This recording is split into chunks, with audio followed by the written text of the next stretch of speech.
ભક્ત ગોરા કુંભાર. થોડી ગફલત કરી છે ને તો મોત આંગણામાં નાચશે, એટલે ધ્યાન રાખજો હો. અરે પણ થયું શું છે? કોનાથી ધ્યાન રાખીએ? ખબરદાર, જો પૂજારી બાપાની શેરીમાં પગ મૂક્યો છે તો ઘરમાં પહેવા નહીં દો હો. પૂજારી બાપાના ઘરે મોત ભમે છે, મોત. અરે પણ એમને શું કર્યું? એમને કર્યું ના, થયું છે. મરવા પડ્યા છે પૂજારી બાપા.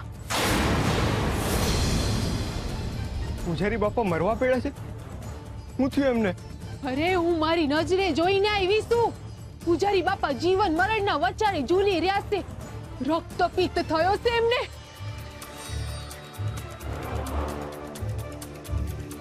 એમની ગમે ત્યારે જવાની સ્થિતિ થઈ ગઈ છે. હરે કૃષ્ણ, હરે કૃષ્ણ. હા, તમે શું બોલો છો? અરે મેં આંખે જોયેલું ને કાને સાંભળેલું જ બોલી રહી છું ગોરાબા. પૂજારી બાપાનું આખું શરીર ધ્રુજતું હતું.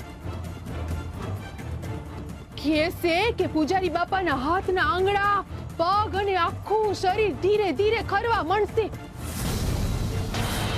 હવે પૂજારી બાપા બહુ દીના મહેમાન નત. એટલે પૂજારી બાપા કોઈ દી હરિની આરતી નહીં કરી શકે? અરે ગોરાબા, તમે હરિની આરતી તો બહુ મોટી વાત કરી નાખી. અરે એ તો હરિને હાથ જોડી હકે એમ નત. અરે હાથ જોડવાની વાત તો દૂર, એ ઘરની બહાર નીકળી હકે એમ નત. અને જો એ ઘરની બહાર નીકળશે ને તો આખું એ ગામ સમસાન થઈ જશે, સમસાન. અરે હા, તો પૂજારી બાપાના જીવનમાં બહુ કપરી પરિસ્થિતિ આવી ગઈ છે. પણ અચાનક આવું કેમનું થયું? એમના કુકર્મના ફળ વળી જેવું કરે એવું જ ભોગવે. પણ આપણી બધાએ ધ્યાન રાખવાની જરૂર છે હો. આપણે કોઈ એમની નજીક જવાનું નથી. હું અટાણે ત્યાંથી જ આવી છું. મારે નાવા જવું પડશે. હું નાઈને આવું છું.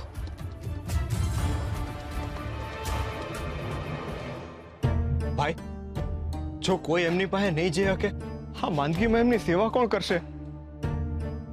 એ બચારા તો વધારે તકલીફમાં મુકાઈ જાય ને. ભાઈ, જો એમના હાથ નહીં હાલે તો એ જમશે કેમ ના? ના ના, એમને આવી સ્થિતિમાં એકલા મૂકી દઉં ને તો પાપ છે. મારે એમની સેવા કરવી જોઈએ.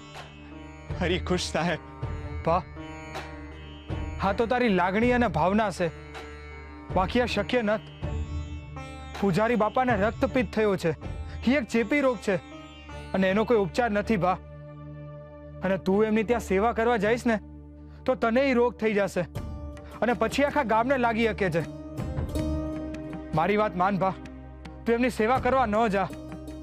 ભાઈ, અંધાઈ માણસો હરિના સંતાન છે. એનાથી દૂર થવું એટલે હરિથી દૂર થવું કહેવાય. ના, હું હરિથી દૂર ન થઈ શકું. હરિ દુખી થાય. મારે એમની સેવા તો કરવી જ જોઈએ. પણ ભા, તું તારા પરિવારનો તો વિચાર કર. એ અંધાઈનું હરિ વિચાર છે, પણ અટાણે પૂજારી બાપાને મારી જરૂર છે. હું જાઉં છું. હરે કૃષ્ણ. હરે કૃષ્ણ.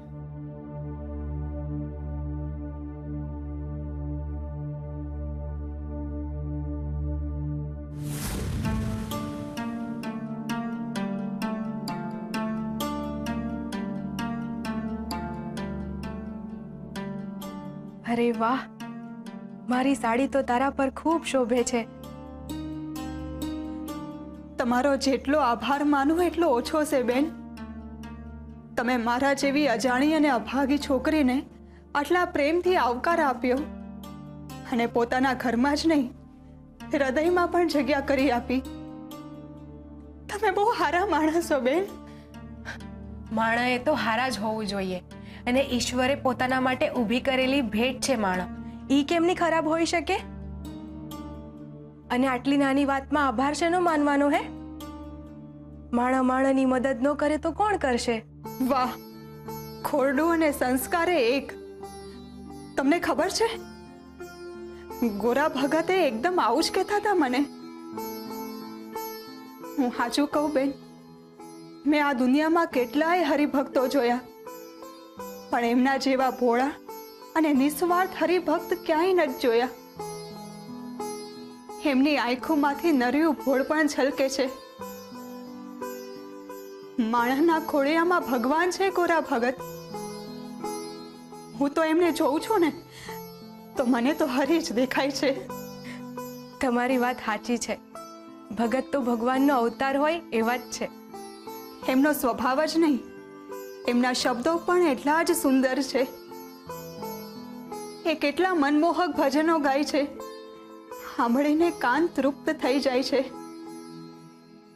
એમના ભજન સાંભળવાની જેટલી મજા આવે ને એટલી જ એમને ભજન ગાતા જોવાની પણ મજા આવે છે.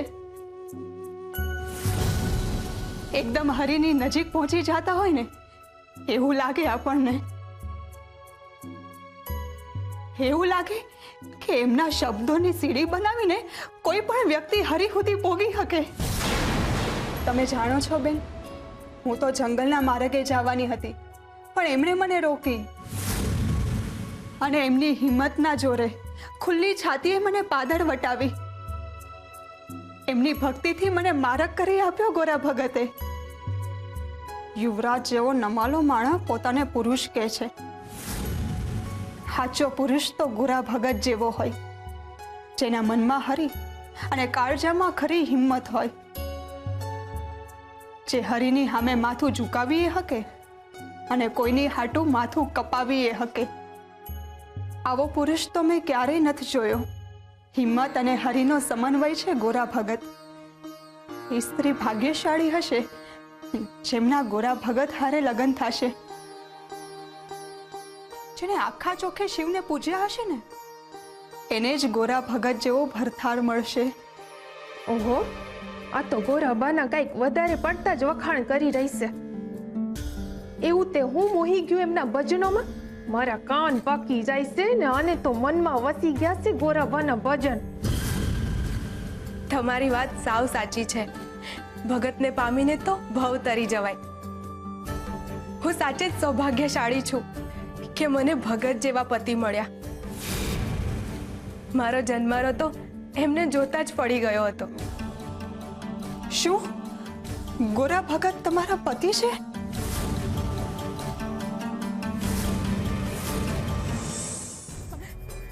હા, અમારા લગ્નને 4 વર્ષ થયા, પણ આજ દી સુધી એ મારી સામે ઊંચા અવાજે નથી બોલ્યા ને મારી સામે તું તારી એ નથી કરી.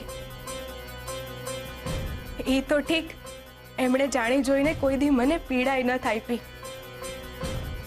અજાણતા જી થયું એ હંધાઈમાં હરીની ઈચ્છા હતી. બાકી એમણે સામે ચાલીને કોઈ દી મને પીડા પહોંચાડવાનો વિચાર સુદ્ધા નથી કર્યો. હાલો, ભગતની વાતો કરવા બેહીશું ને તો ભવે ટૂંકો પડશે. તમને ભૂખ લાગી હશે ને? હાલો, હું તમારી હાટે રોટલા ઘડી દઉં.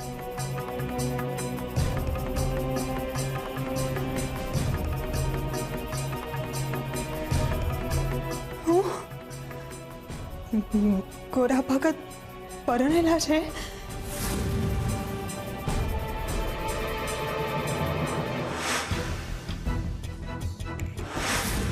એટલે તમે મારા હરી છો? અરે આ શું બોલો છો? પાપમાં પાડશો તમે મને. એક માણા બીજા માણાની મદદ કરે એમાં હું નવી વાત છે બોલો? એક વાત કહું, હું જ્યારે જ્યારે તમને મુસીબતમાંથી કાઢું છું ને ત્યારે હું મુસીબતમાં મુકાઈ જાઉં છું. મારા મનની દુવિધાઓ વધતી જાય છે. હરી કેમ આવા સંજોગો ઊભા કરતા હશે? મને લાગે છે કે આમાં હરીની જ કંઈક ઈચ્છા હશે. હું તમારી અને તમારા બાપાની માફી માંગુ છું. અરે, અમારી માફી હું કામ? હા, તમને અમારા ગામમાં આટલી બધી તકલીફ પડી. હા, અમારા ગામના યુવરાજે તમને ને તમારા બાપને આટલી બધી તકલીફ આપી ને એના માટે.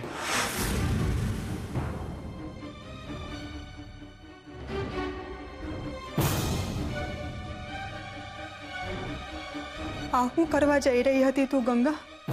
ગોરા ભગત તો સંસાર માંડીને બેઠા છે ને તારું મન એમની બાજુ કેમ વળ્યું? માફ કરજો તુલસીબેન, મને આ વાતની જાણ નહોતી. મેં તમારો અપરાધ કર્યો છે. તમે મને મારી નાની બહેનની જેમ રાખી, મને તમારા ઘરમાં આશરો આપ્યો ને અજાણતા હું તમારા જ સંસારમાં તિરાડ પાડવા જઈ રહી હતી.